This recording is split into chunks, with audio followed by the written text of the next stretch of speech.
What is up guys, A Square here bringing you a Clash of Clans video, and in this video we'll see the war recap of the fast paced war between 10 Musketeers and HbAc Elite.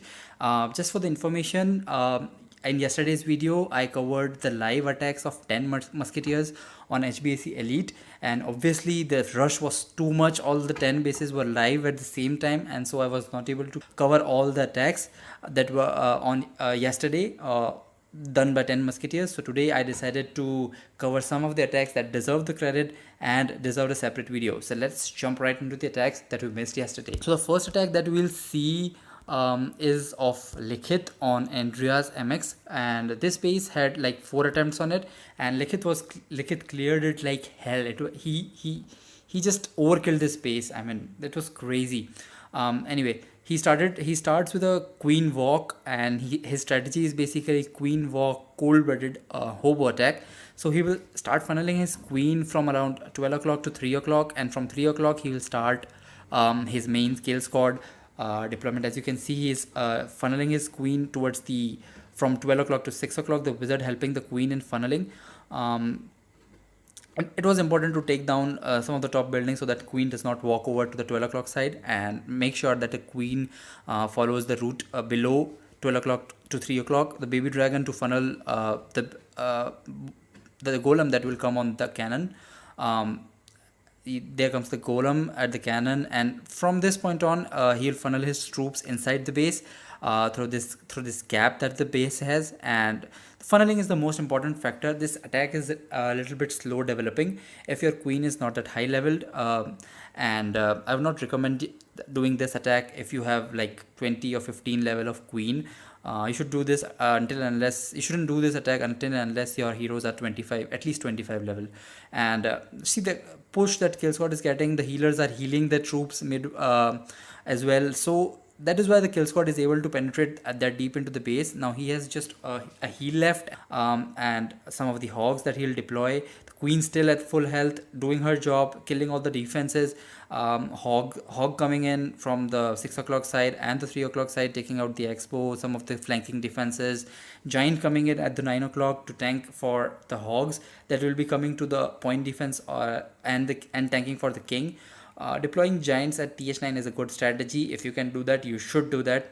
And as you can see, all the defenses are down. His queen is down although, but he has enough cleanup left, and he will swag that heal, guys. He will swag that heal.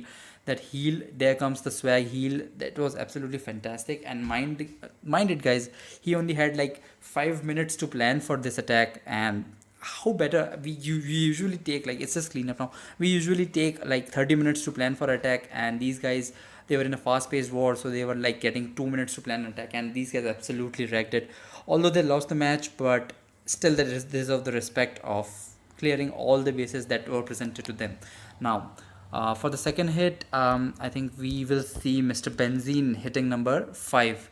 Mr. Benzene is another a great atom bomb of this clan, the nuclear weapon of this clan. And he'll start with a bitch attack, funneling his kill squad by dropping his witches on 2 corners, 3 o'clock and 6 o'clock, followed by some of the healers to keep them alive. Now the importance of these 2 sets of witches is that they create the funnel for the main kill squad that comes, like golem, heroes and bowlers. Again, this strategy requires high level of heroes, so if you do not have heroes like around 25, you shouldn't do this strategy. Because this strategy, the main kill force is bowler and the heroes. Although his king walks out on him because the funnel on 6 o'clock was not perfect, and his witches die. Although the 6 witches at 3 o'clock are doing a perfect job clearing all the funnel, and they will create the funnel, and they will be alive till the very end, and they will be playing a key role in completing this attack of Mr. Benzene. As you can see in the core, 2 or 3 bowlers are left, and they are tanking for the queen as well as taking out some of the defenses. Queen still at full health, and that is what will help him get some of the extra defenses that might have been deadly for him.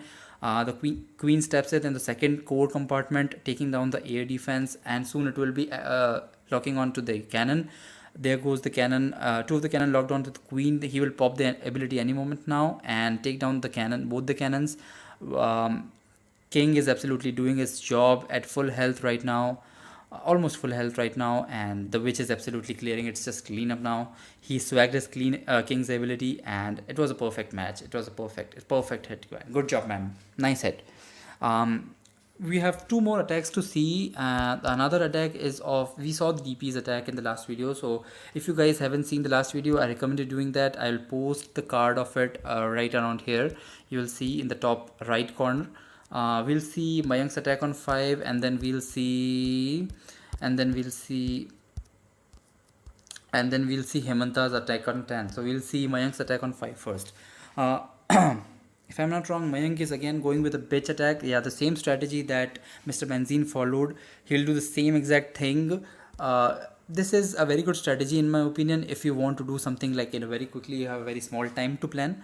Although you need high level heroes, but this strategy is good because you just need to see from where you can create a funnel for your troops and from which direction the queen is, so that you can kill the queen as soon as you can, because you need to do that. There comes the golem. He's creating his funnel from 6 o'clock to 9 o'clock, which is working at 6 o'clock, and some of which is working at the 9 o'clock to create the funnel. Here comes the bowlers, golem, king, queen, all going inside the poison for the opponent CC. Opponent queen is still up, which is a little bit of trouble, although the queen is locked onto the opponent queen and it will be down. The opponent queen is down. The healers are healing the troop. The most important thing is that in the mid attack, the healers may aggro some of your kill squad and keep them alive for a later part of the raid, and that is what the benefit of taking the healers in the raid. That is why I love the next attack that we'll see. I think the attack of Likhit that we saw, in the same attack he used the healers, and his healers were helping him in the heal his troops in the core, which helped him take out the base. The same thing that happens here, although his healer died in this core, but also the witches at the around 10 o'clock position are healed by the healers and taking out some of the wizard tower and archer tower and tanking for the queen there. I think it gets a pretty close attack, and I'll fast forward it a bit. Queen is actually, he still has the queen ability, and he pops it. He gets 2 or 3 more defenses with the queen, and which is working their way through. The skeletons are just too much for a point defense to be taken care of, and they overwhelm the point defenses. If the base do not have a splash damage left, the skeletons of witches can absolutely wreck the base and overpower the base. So it was a very nice attack, man. He actually left the 1 builder hut in the corner. Anyway, it will be clear soon, and it is a 3-star. Nice attack, man. Nice attack, Mayank. Mayank was actually managing this clan very well, and kudos to him, man. Did a nice job. We'll see him last attack, Hemanta's attack on number 10, and I think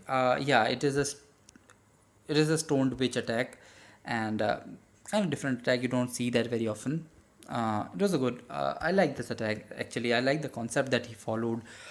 He used a tank for his witches instead of healers. In the previous attack, you saw the witches were followed by healers. In this attack, the witches are tanked by golem. One and the same thing. It's just a different strategy, what you're comfortable with, and obviously a little bit of base selection, that what you want to do with the base. You want to tank more, or you want to heal the troops. Now it's more like on your comfort level what you want to use.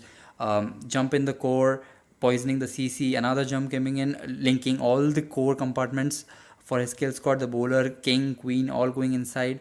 Golem tanking for the witches, and on both the corners, the witches taking down all the flanking defenses for keeping the kill squad in the core, and taking down all the key defenses like expo, archer tower, cannons, and other things. On the left hand, on the bottom, I think it's just cleared. I mean, it's just air defense, which is nothing to be troubled of, and in the 12 o'clock position it's just some of the wizard tower and a Tesla left, which the witch will take care of, and the golem still tanking. This is the power of stoned attack, and that is why I kind of like stoned attack, because the golems actually last till the very long amount of time, and pulling off the 3-star here. Nice job by everyone. I hope I'm not missing anyone's attack. It was a very fun attack to watch. This is the first time that I recorded the live attack of some war, and it was so crazy. Like, it was insane, guys. If you have some friendly clan within yourself, I would recommend you guys going for a fast-paced war, like 30 minutes of preparation and 1 hour of battle time. It is absolutely crazy, and you guys must try it. Again, this has been the war recap video of a fast-paced war, which is a developing concept in the community right now. This is A Square signing out, and I will check you next time.